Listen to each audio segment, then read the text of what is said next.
I did. I went to a really good school.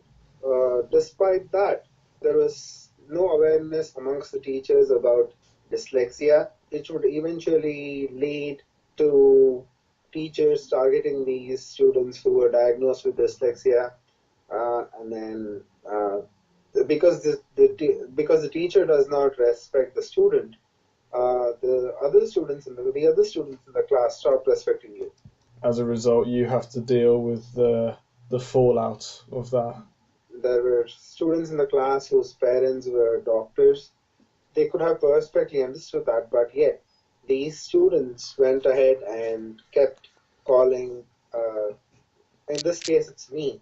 I was called Dumbo and various other names, derogatory names, for nearly 3 years of my schooling time when I was in between the age of 12 and 15.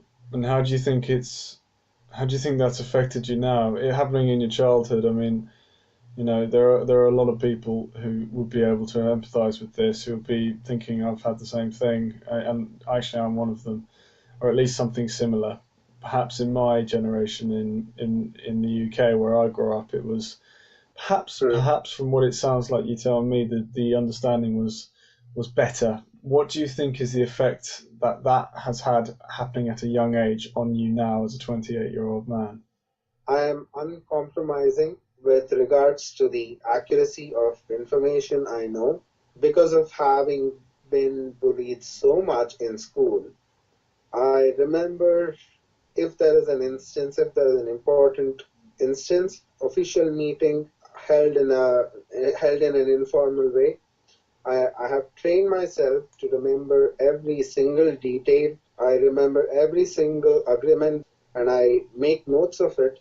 That is to compromise my shortcomings in terms of not being able to trace back everything, not being organized enough in school. In a strange way, it's had a something that Positive. you might Yeah. describe as something as quite a useful effect on you now. It's wonderful that you see it in this positive light that you've just described. It's really good to hear.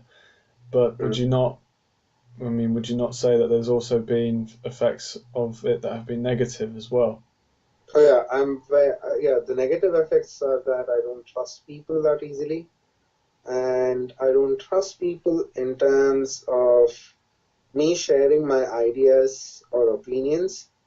What can happen is it's very easy for people to label a dyslexic person stupid and take credit for your work. This has happened to me in school time when I was in school, that a project idea that I came up with was taken away from me by a classmate of mine, and he labeled me a dummy in class, and then he took away the project idea that I had and got away with it.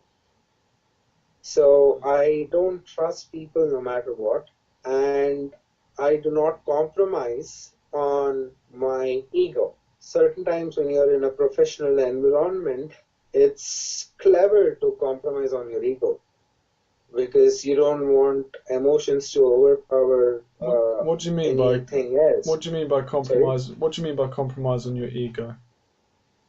Uh, if something if something that's done is wrong, and if things can be made easier and simpler and less complicated by me saying sorry, even though the mistake is not mine, I don't do that.